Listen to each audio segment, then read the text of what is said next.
Mga idol, mga master, meron na naman ako sa inyo isang ibibigay na munting idea. Sharing lang to mga master.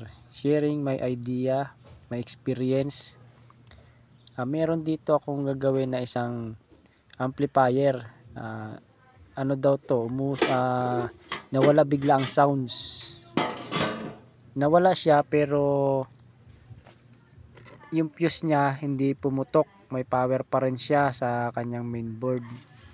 At ito nung binuksan ko siya, nakita ko yung dalawang power transistor niya na 5198.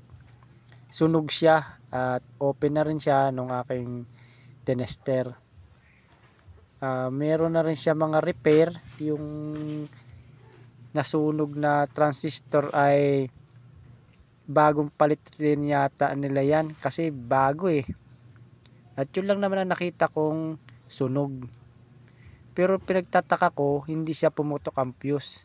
At meron pang isa dito, resistor. Ang value nito ay 100 ohms.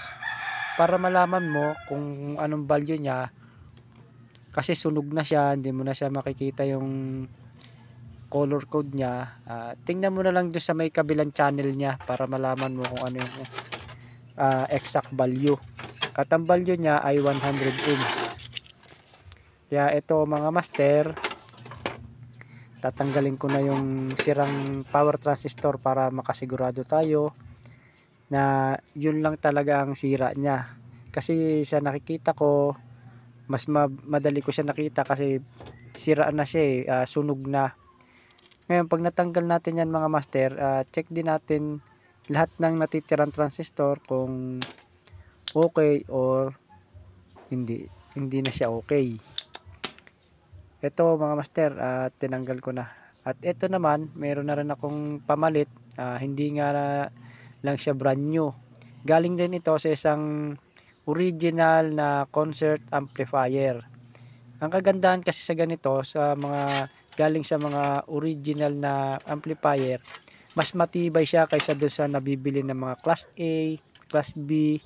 Mas matibay siya. Yung kasi iba, pag mga class A, tumatagal lang siya minsan ng 1 month, 6 months, lalo yung mga class B. Minsan pagkakabit mo pa lang, bumibigay na siya, nag-open na. Ito, pagka yung mga original na transistor galing sa mga amplifier din, kasi ito factory made at mas matibay. At ito yung ipapalit ko namang resistor mga master sa nasunog. Ayan siya.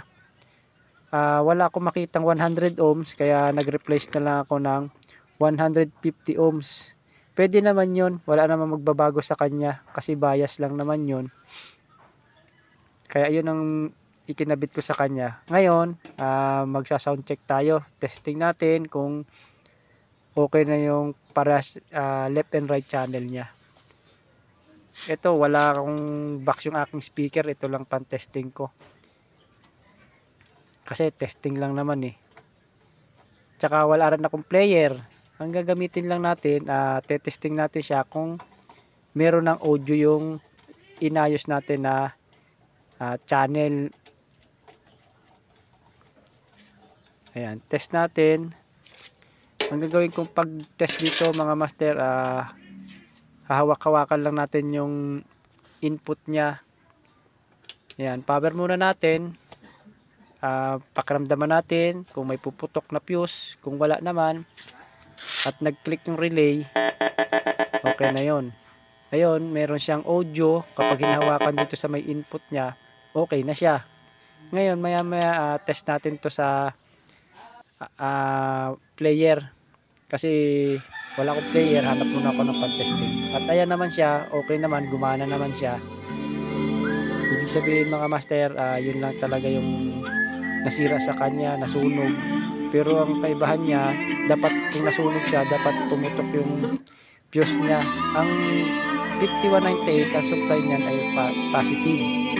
Dapat yung positive fuse niya ay puputok, masisira siya. Pero hindi siya nasira. Kaya yun lang baka masyadong mataas yung ampere ng fuse. Pero hindi rin naman nasunog yung layout ng board. lang mga master. At ito na mga master, okay na siya. Gumana na siya. Yun, meron na tayong successful na repair mula sa isa nating customer. Ito naman yung pinag-testing ko mga master sa isang SG12. Ano to, concept na 12 inches testing ko siya gaano magandang bumigay siya ng sounds yung Sound check. okay naman siya.